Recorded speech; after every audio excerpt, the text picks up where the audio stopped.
Vamos a comenzar la escuela bíblica. Fundamentos básicos para la vida cristiana. Estamos en la lección 14, que trata del arrepentimiento de obras muertas. Voy a hacer un pequeño resumen de lo que llevamos hasta ahora. El primer llamamiento que hace Dios es al pecador para que se arrepienta de sus pecados. Pero hay otro llamamiento que es al cristiano nacido de nuevo, y es que se arrepienta de obras muertas. ¿Qué son las obras muertas? Así como un pequeño resumen. Son acciones que parecen buenas, son obras hechas sin fe, por rutina, por hábito y sin amor. Son, como dijéramos, actos religiosos o actos litúrgicos. Hablamos también del arrepentimiento y decíamos que el arrepentimiento se puede definir como un cambio de opinión y actitud que nos conduce a un cambio de acción. Y luego tenemos el arrepentimiento verdadero cristiano. El arrepentimiento no es solo una aceptación mental de la verdad o solo una tristeza mundana, sino que es tristeza primero por haber ofendido a Dios. Necesitamos ver el pecado como Dios lo ve. Luego tenemos que confesar el pecado. La confesión bíblica es personal, sincera, sin rodeos, sin excusas y sin hipocresía. La verdadera confesión bíblica no echa la culpa a otros, ni al entorno que le rodea, ni a la debilidad humana, que muchas veces decimos es que la carne es débil, sino que reconoce la maldad en su propio corazón. Luego hablamos de una buena voluntad de abandonar el pecado. Es importante, tenemos que confesar que es la decisión que debemos tomar y luego alejarnos del pecado, dejarlo, es la acción que debemos hacer. Y esto está basado en el libro de Proverbios, capítulo 28, versículo 13, donde Salomón dice que el que encubre sus pecados no prosperará, mas el que los confiesa y se aparta alcanzará misericordia.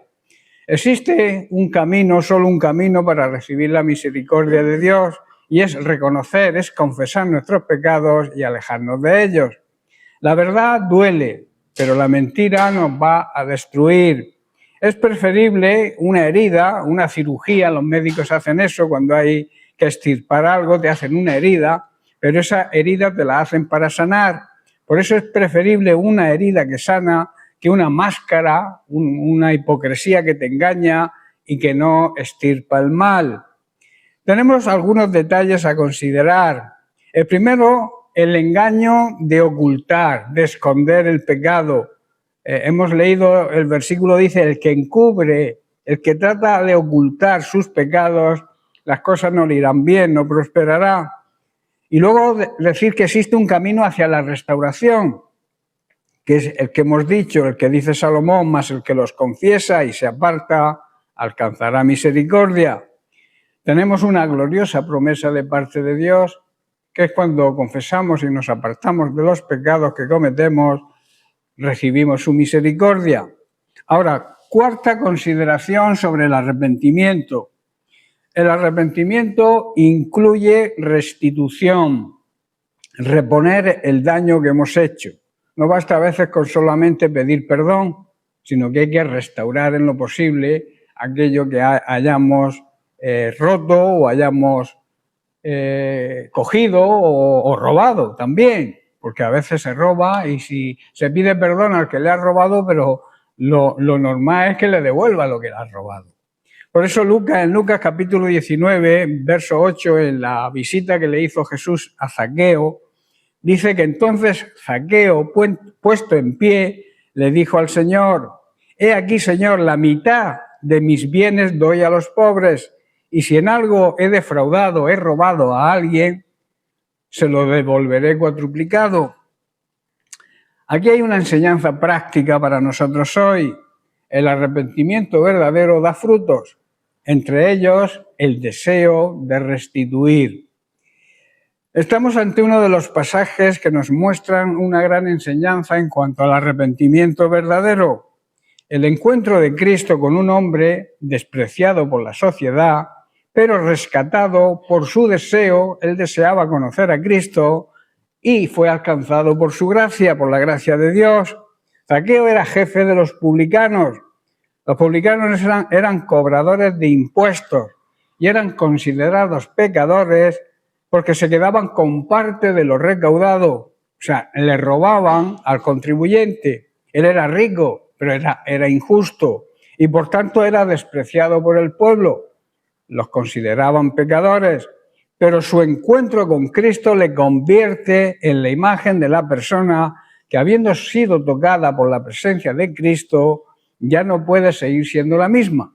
Cuando Cristo nos toca, no podemos seguir haciendo lo que hacíamos antes. Somos una nueva creación. Cuando tenemos ese encuentro personal con Cristo, recibimos la nueva naturaleza de Cristo. No olvidemos que todo verdadero encuentro con Cristo produce una transformación, produce un cambio total. Y ese cambio total es visible y práctico, o sea, actúa. El versículo de Lucas que nos ocupa nos da una clara enseñanza de lo que significa un arrepentimiento verdadero, no solo de palabras, sino de hechos. Estudiando el versículo nos damos cuenta que, en primer lugar, el arrepentimiento verdadero se manifiesta públicamente. La gente tiene que saber que nos hemos arrepentido. Dice, entonces Zaqueo, puesto en pie, dijo ante todos, o sea, se levantó y dijo, aquí vemos que no hay secretos, no hay reservas, no hay dudas de su cambio. Zaqueo se pone en pie delante de todos. Zaqueo no se esconde. Zaqueo no murmura entre dientes. Zaqueo declara abiertamente lo que ha decidido hacer. Se ha arrepentido y ha decidido beneficiar a los pobres y devolver por cuadruplicado lo que había robado. El arrepentimiento que se esconde solo en el corazón, sin confesarlo, sin fruto, sin cambio, no es un arrepentimiento verdadero ni bíblico. El arrepentimiento verdadero tenemos que notarlo los demás, porque se debe dar frutos dignos de arrepentimiento. No basta con decir que te arrepientes, tienes que demostrarlo con tus hechos. Por eso yo te preguntaría, ¿has dado testimonio público de tu fe y de tu arrepentimiento? ¿Lo has confesado ante los demás como hizo Zaqueo? No basta con decir, el Señor conoce mi corazón, como algunos dicen, el Señor lo sabe todo. No basta con decir eso, porque el corazón arrepentido también deben conocerlo las personas que nos rodean. Jesús dijo, por sus frutos los conoceréis, ¿verdad? Quiere decir que tú te puedes arrepentir, pero tienes que demostrarlo. ¿Cómo? ¿Cómo voy a conocer yo que te has arrepentido? Pues por el fruto que das, frutos dignos de arrepentimiento. Cuando Pedro se arrepintió, su fruto de arrepentimiento fue que lloró amargamente. En segundo lugar, el arrepentimiento verdadero nos toca el bolsillo. Zaqueo dijo, aquí, Señor, la mitad de mis bienes, o sea, de todo lo que tengo, se lo voy a dar a los pobres. El arrepentimiento, cuando es un arrepentimiento verdadero, nos toca el bolsillo. El arrepentimiento verdadero no es una simple emoción, no es solo echar unas lagrimitas, es actuar de forma concreta, es llevar a cabo obras que demuestren que realmente te has arrepentido. Zaqueo no ofrece palabras, ofrece parte de sus bienes, la mitad de todas sus posesiones. Él había hecho de la riqueza su Dios, ¿verdad? Y no precisamente de una manera lícita, sino robando, había hecho su riqueza. Pero al conocer a Cristo ahora reconoce al verdadero Señor y lo primero que hace es rendirle sus bienes, devolverle lo que había robado a la gente y compartir con las personas necesitadas. Eso es un cambio radical, eso es un arrepentimiento verdadero. Hay mucha corrupción hoy en día en la sociedad y también muchos llamados cristianos quieren un cristianismo sin cruz, sin entrega, sin compromiso, sin renunciar a nada del mundo. Pero el Evangelio no es una añadidura cómoda a nuestra vida, es una rendición total a Dios en todos los aspectos. Yo te preguntaría, ¿hay algo que aún no le has entregado al Señor? ¿Que no le has rendido al Señor? ¿Estás dispuesto a que tu fe toque tu economía, toque tu tiempo, toque tus posesiones? Hay unas palabras de Job que dijo, desnudos salimos del vientre de nuestra madre. y desnudos nos iremos. O sea, no nos vamos a llevar nada. Todo lo que almacenemos, todas las riquezas que amontonemos, se quedan aquí. Y en tercer lugar, el arrepentimiento verdadero repara el daño causado. Pues por eso dice, y si en algo he defraudado a alguno, se lo devuelvo cuadruplicado. No tenemos excusas. Zaqueo nos dice, bueno, ya Dios me perdonó, lo pasado quedó atrás, ¿verdad? Algunos hoy se quieren justificar de esta manera, pero sin compromiso. Piden perdón, pero no restituyen. Esto no es el camino del arrepentimiento. El arrepentimiento verdadero no solo llora por el pecado, sino que busca restaurar el daño que ha causado. En el libro de Éxodo, capítulo 22, versículo 1, dice, cuando alguno hurtare buey u oveja y lo degollare o vendiere, por aquel buey pagará 5 bueyes y por aquella oveja 4 ovejas. O sea, había que restituir según la ley de Moisés. Zaqueo va más allá de la ley, de lo que la ley le exigía. Demuestra que no está dando lo mínimo que le exige la ley, sino que su corazón ha sido verdaderamente transformado y da la mitad de sus posesiones. Yo te preguntaría, o nos preguntaríamos, podemos preguntarnos, ¿hemos dañado a alguien en nuestro pasado y existe la herida? ¿Hemos pedido perdón? ¿Hemos vuelto o devuelto lo que no era nuestro? La gracia no nos libera del deber de restaurar. La gracia de Dios no te va a liberar de la obligación de restaurar, pero nos capacita para hacerlo y para hacerlo con gozo. En cuarto lugar, el arrepentimiento verdadero es evidencia de salvación. Aunque en el versículo 8 que estamos leyendo no dice directamente, Jesús lo afirma en el siguiente, en el 9, cuando dice, hoy ha venido la salvación a esta casa. ¿Por qué lo dice? Porque la evidencia, la señal estaba clara. La fe de Zaqueo no fue una fe invisible. Cristo vio el fruto y declaró lo que había sucedido. La salvación había llegado a aquella casa. Hay quien aseguran que son salvos, pero viven como si nunca hubieran conocido a Cristo. No hay fruto, no hay cambio, no hay compromiso, no hay entrega. El apóstol Santiago declara que la fe sin obras, sin demostrar que se cree, la fe sin obras, sin dar fruto, está muerta. Es una fe que no sirve para nada. El decir que se cree se demuestra dando fruto, haciendo buenas obras, no para ser salvos, sino como prueba y señal de que ya lo somos. ¿Estáis comprendiendo? Zaqueo no predicó un sermón, como algunos quieren, púlpito, pero su vida después de su encuentro con Cristo fue una predicación poderosa. Tenemos que predicar con nuestra vida. El mejor púlpito es nuestro hogar, nuestra familia, el supermercado, donde quiera que estemos.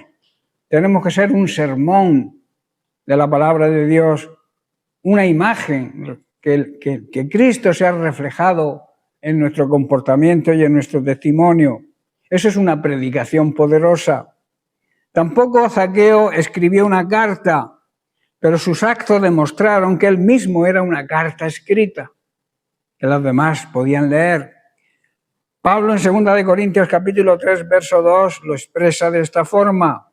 Dice, nuestras cartas, refiriéndose a los corintios, sois vosotros, escritas en nuestros corazones, conocidas y leídas por todos los hombres. Nosotros tenemos que ser cartas escritas, cartas de parte de Dios escritas en nosotros, para que los demás lo puedan ver. Los verdaderos creyentes somos cartas de Cristo que muestran a los demás el resultado de nuestra fe, de nuestro ministerio, de nuestro compromiso y de nuestro trabajo para el Señor. Esas cartas no están escritas con pluma ni tinta, sino con el Espíritu del Dios viviente.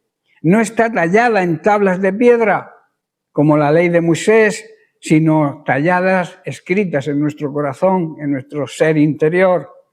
Zaqueo tampoco hizo una confesión teológica, pero su entrega y reacción después de conocer a Cristo proclamó quién era su Señor a partir de ese momento. Yo preguntaría, ¿has tenido un encuentro real con Jesús? ¿Te has puesto en pie para declarar tu fe y tu cambio de vida? ¿Has dado testimonio de tu fe? ¿Hay frutos visibles de arrepentimiento en tu conducta, tus decisiones, tu economía y tus relaciones? Hoy es tiempo de volvernos a Dios con sinceridad, como hizo Zaqueo, porque donde hay fruto digno de arrepentimiento, allí hay salvación. El arrepentimiento, por tanto, no es sencillamente un hecho que se hace una vez y para siempre ya no se vuelve a hacer, sino es una actitud del corazón básica y constante. Diariamente tenemos que arrepentirnos. Eso lo dicta y lo ordena el Señor. Una actitud de perseverancia para nuestra continua relación con el Señor. Tenemos que perseverar y llevar a los pies de Cristo nuestra decisión de arrepentirnos. ¿Ya? Vamos a hablar ahora de las obras muertas, a profundizar en las obras muertas. Una obra muerta es toda cosa que hagamos que no sea iniciada, programada, dictada y ordenada por Dios. Cuando nosotros hacemos cosas que Dios no nos manda, que Dios no nos ordena, eso son obras muertas para el Señor. Muerto significa vacío de vida, sin vida. Una obra muerta es cualquier cosa que esté desprovista de la vida de Dios. Si no es una iniciativa de Dios, no será suministrada ni apoyada por Dios. Si no viene de Él, Dios no la va a apoyar, aunque tú creas que es una buena obra. Pero si no tiene la iniciativa Dios, si no pone Dios la iniciativa en tu corazón para que las hagas, para Él, para Dios será una obra muerta, aunque tú creas que es una buena obra. ¿Estoy entendiendo? Obra muerta es cualquier cosa hecha en el momento equivocado o con un motivo equivocado. El único motivo correcto para hacerlo es que la gloria sea toda para Él, para Dios.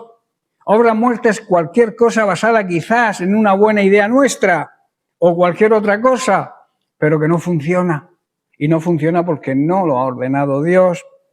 Existen dos categorías de obras muertas. La primera, que la vamos a estudiar hoy, todo lo que hicimos antes de convertirnos.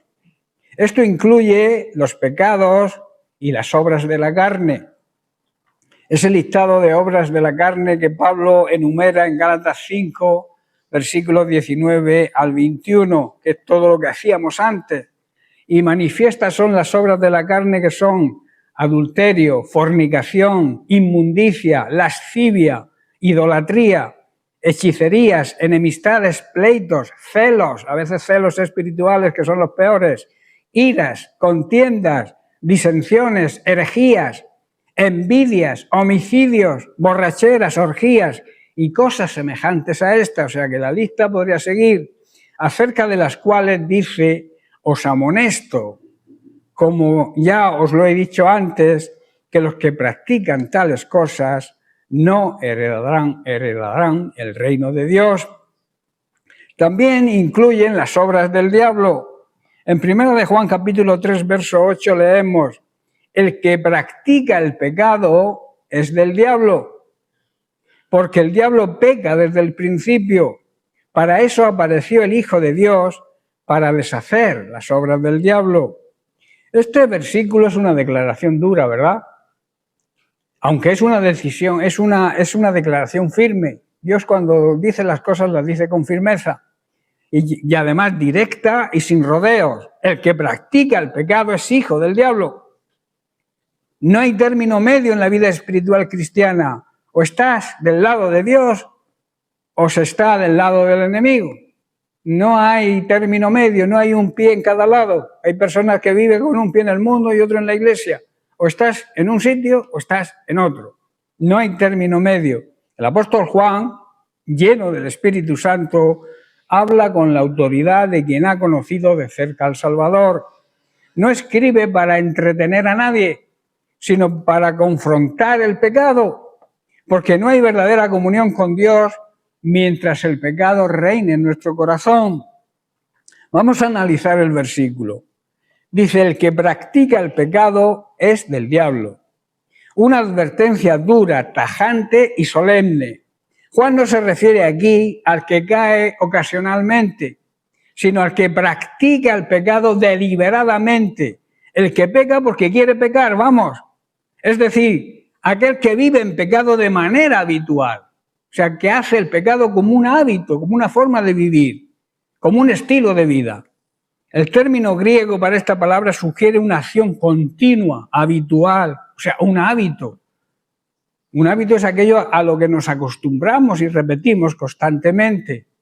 Pues el que tiene el hábito de pecar, el apóstol lo llama, el apóstol Santiago lo dice, pero que el apóstol Juan lo dice, pero muy clarito. El que practica el pecado de esta forma deliberada es hijo del diablo. Preguntas. ¿Quién es tu padre espiritual? Jesús mismo dijo a los fariseos, vosotros sois de vuestro padre el diablo. Duras palabras, ¿verdad? Y eran religiosos de la época, los que se creían hijos de Dios, hijos de Abraham, pero totalmente necesarias. Hacen falta, hay que hablar así, hay que predicar así, para que podamos liberarnos de la atadura del pecado. La práctica del pecado desenmascara la paternidad espiritual. Cuando tú practicas el pecado, estás demostrando de quién eres hijo o hija. No basta con profesar o decir ser cristiano. Nuestra manera de vivir debe respaldar nuestra fe. Un hijo que imita a su padre evidencia, demuestra quién lo ha criado. Así también el que vive en la mentira, en el engaño, en la rebelión, en el orgullo, en la soberbia, en el pecado, en definitiva, demuestra de quién es hijo, del padre de la mentira, que así lo definió Jesús, ¿verdad? El diablo peca desde el principio, añade el apóstol Pedro, peca desde el principio.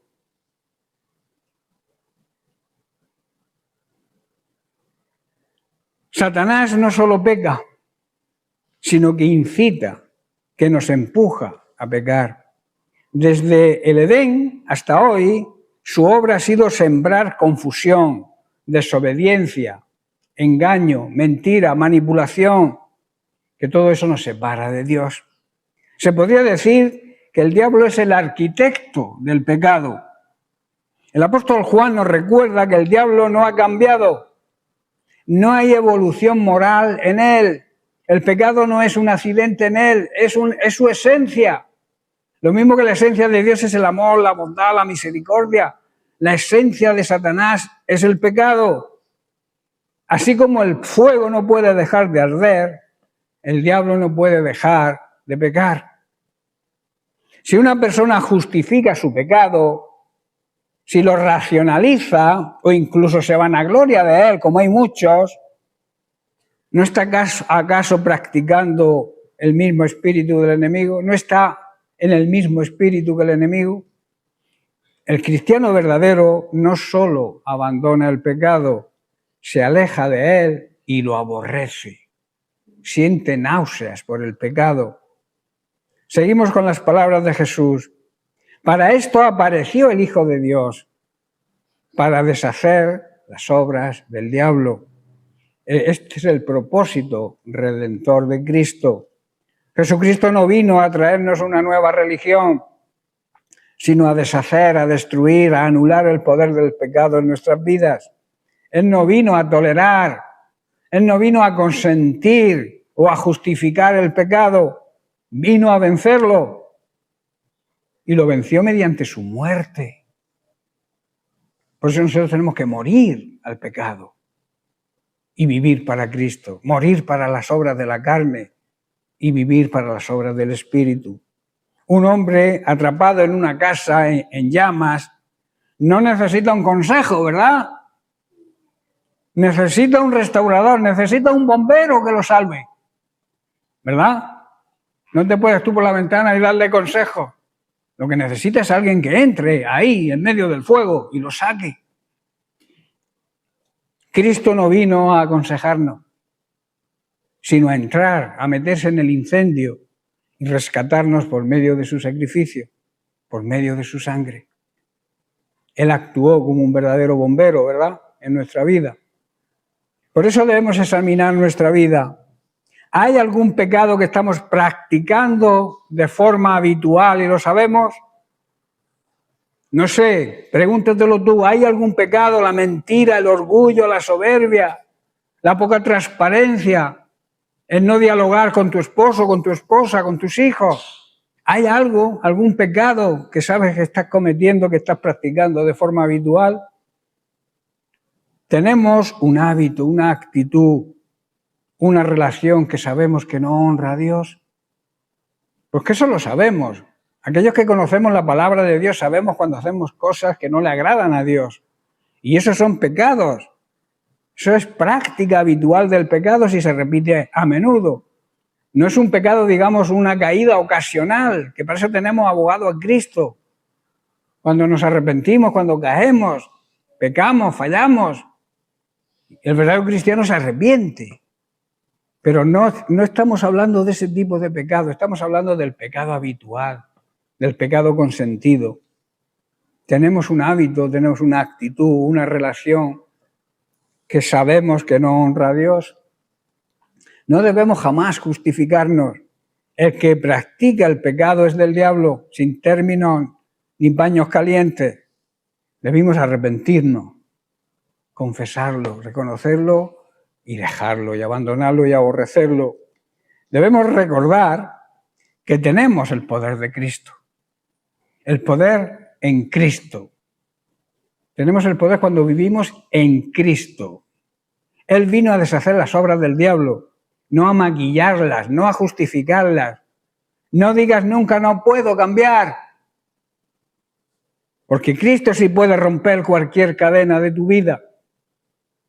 Todo lo puedo, dijo Pablo, en Cristo que me fortalece, y ahí incluía las cadenas del pecado, las ataduras que trae el pecado. Tenemos a Cristo cuando vivimos en Cristo, claro está, cuando dependemos, cuando le pertenecemos a Cristo. Debemos vivir como hijos de Dios. El creyente verdadero no es perfecto, pero sí ha sido transformado en una nueva criatura, en una nueva persona.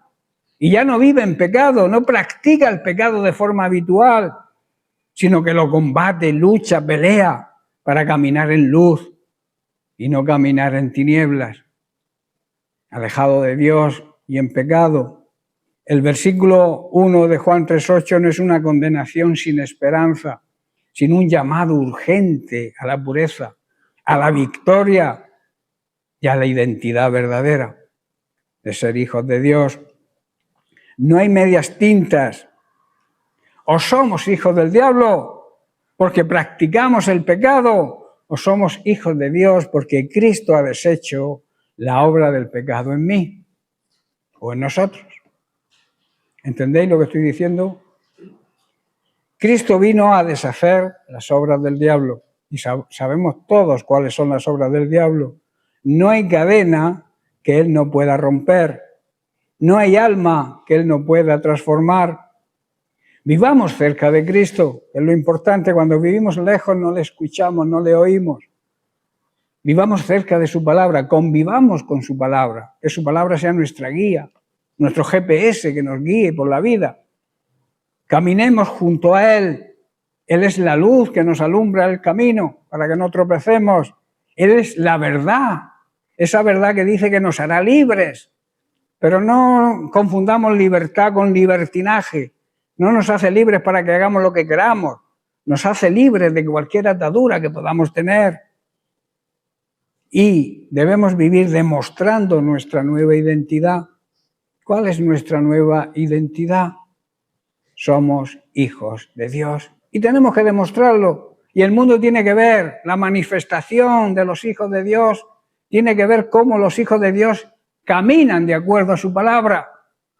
Y el mundo, la gente que nos rodea, dice que gime, la creación gime para que la manifestación de los hijos de Dios se produzca. Puedan ver que hemos cambiado, puedan ver que somos verdaderos hijos de Dios. En cuanto a la primera categoría sobre obras muertas, que es la que estamos analizando, y que la exigimos antes de convertirnos, también incluye el pertenecer a una determinada religión y querer justificarse con las formas y ceremonias tradicionales de esa religión, o sea, liturgia y actos externos, para poder merecer el favor de Dios. Queremos como ganar el favor de Dios a través de una religión, pero yo os recuerdo que las religiones ninguna salva. Ninguna religión te va a conducir a Cristo, sino todo lo contrario, te va a alejar de Él. Porque las religiones son normas, preceptos, conceptos que el hombre ha creado para acercarse a Dios. Pero la verdadera religión, el verdadero camino hacia la salvación, no lo idea, no lo dice ni lo proclama ninguna religión. Es el mismo Dios quien tomó la iniciativa y envió a su Hijo para salvarnos. Por eso ninguna religión te va a salvar, sino la obra de Cristo en la cruz. Nuestra aceptación de Dios se basa solamente en la obra terminada, acabada de nuestro Señor y Salvador Jesucristo. O sea, Dios nos acepta a través de Cristo. Si no, no hay aceptación posible. Solo su obra nos justifica, nos declara inocentes. Solamente la obra de Cristo nos va a declarar inocentes ante Dios. Versículos que expresan esta verdad. El primero lo tenemos en Efesios capítulo 2, versículos 8 y 9. Dice, porque por gracia, la gracia es un regalo de Dios, sois salvos por medio de la fe. Y esto no es de vosotros, la fe, no la gracia, que algunos confunden este versículo para torcerlo. Esto, la fe, no es de vosotros, pues es un don, es un regalo de Dios. Dios nos regala la fe. Y esto, por tanto, no es por obras. La salvación no es por obras, sino por gracia. ¿Para qué? Para que nadie se gloríe a sí mismo, para que nadie se vanaglorie de que es salvo ante los demás. Y en 2 de Timoteo, capítulo 1, verso 9, Pablo dice, ¿quién nos salvó? O sea, Jesucristo, y nos llamó con un llamamiento santo, no conforme a nuestras obras, sino según el propósito suyo y la gracia que nos fue dada en Cristo Jesús antes de los tiempos de los siglos. Dios nos salvó y nos llamó para vivir una vida santa.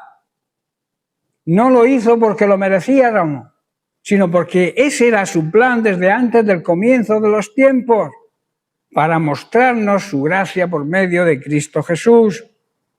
Y en Tito, capítulo 3, versículo 5, dice, Él, Jesús, nos salvó no por obras de justicia que nosotros hubiéramos hecho, sino por su misericordia, por el lavamiento de la regeneración y por la renovación en el Espíritu Santo.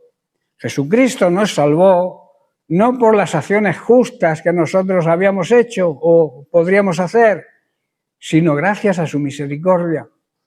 Nos lavó quitando nuestros pecados y nos dio un nuevo nacimiento y una nueva vida por medio del Espíritu Santo, para que podamos servir a Dios. Nos limpió de las obras muertas. Para poder crecer en la viña del Señor, para poder crecer en la vida espiritual, es necesario primero nacer de nuevo. Si tú no naces de nuevo, jamás vas a poder madurar en los caminos del Señor. Un niño, para que madure, tiene que nacer primero, ¿verdad? Pues eso ocurre con la vida cristiana. Hay muchos llamados cristianos que no han nacido de nuevo. y que pretenden ser salvos, pero agarrados a las obras muertas, a las obras que Dios no te ha ordenado hacer, aunque tú dices que ha sido Dios quien te lo ha dicho. Una vez que hayamos aceptado y recibido la obra acabada y redentora de nuestro Señor y Salvador Jesucristo, nuestra conciencia, esa alarma que suena cuando pecamos o cuando hacemos algo que no agrada a Dios, es limpiada de todas estas obras muertas para que podamos servirle a Dios como hay que servirle de verdad. El autor de Hebreos, en el capítulo 9, versículos 13 y 14, lo declara de esta manera. Dice así: porque si la sangre de los toros y de los machos cabríos y las cenizas de la becerra rociadas a los inmundos santifican para la purificación de la carne, cuánto más la sangre de Cristo, el cual mediante el Espíritu Eterno se ofreció a sí mismo sin mancha a Dios, limpiará vuestras conciencias de obras muertas para que sirváis al Dios vivo. El autor de Hebreos hace una comparación aquí gloriosa. Compara los sacrificios del Antiguo Testamento con el sacrificio perfecto de Cristo. Bajo la ley se usaban animales, como toros y machos cabríos, para purificar solamente el cuerpo externo. Pero eso no podía tocar el corazón del hombre, ese sacrificio no llegaba al espíritu. Eran como figuras, símbolos, sombras, que limpiaban por fuera, pero no te limpiaban por dentro. Pero ahora ha venido Cristo, tenemos a Cristo. Él nos trajo la salvación y la trajo a través de su propia sangre, no de sangre ajena. Trajo su propia sangre. Se ofreció a sí mismo y lo hizo por amor a nosotros. Fue un sacrificio voluntario, santo, perfecto y además eterno.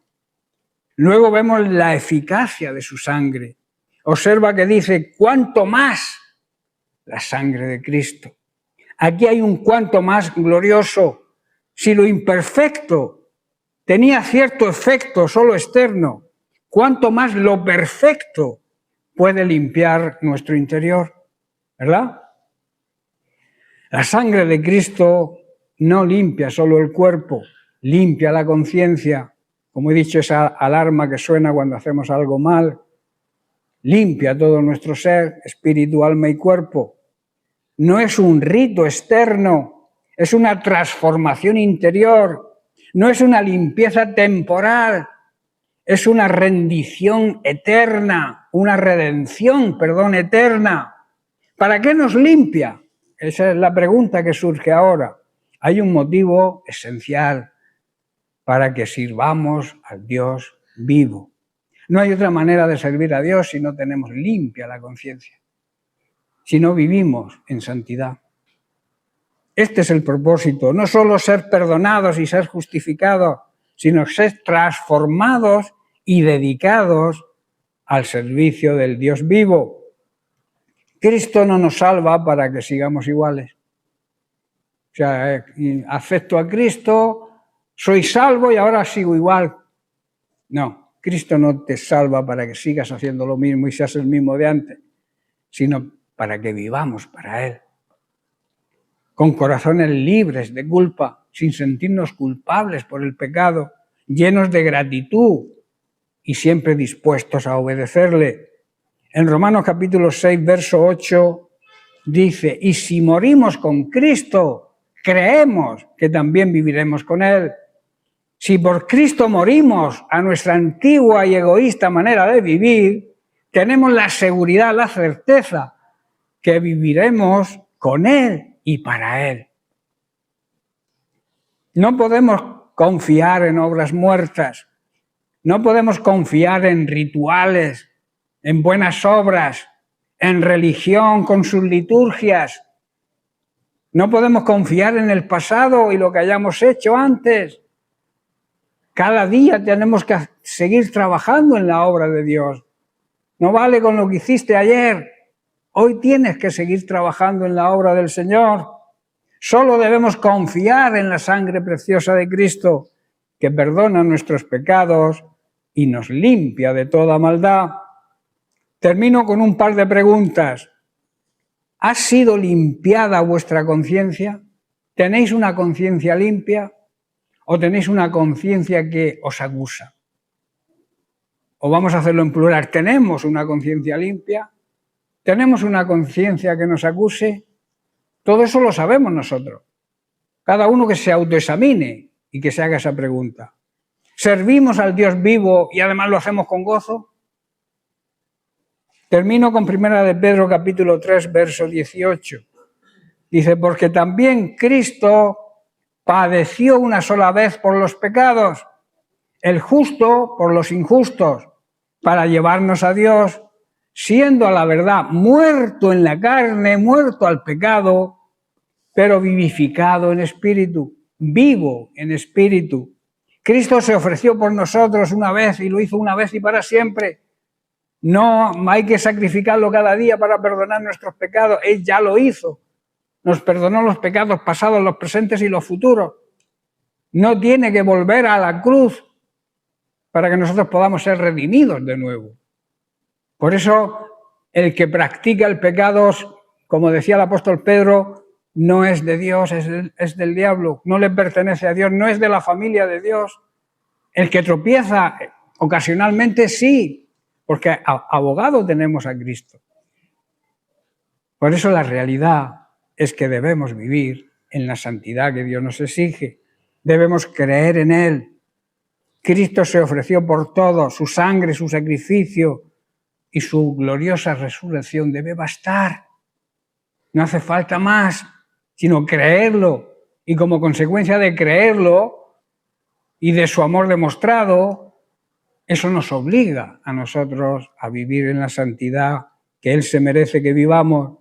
Debemos creer en Él y debemos vivir para Él, muertos a nuestra antigua naturaleza pecaminosa, pero vivos en espíritu para servir a Dios con gozo. ¿Amén? Bien, pues lo dejamos aquí y seguiremos la semana que viene con la segunda categoría de las obras muertas. Que Dios les bendiga.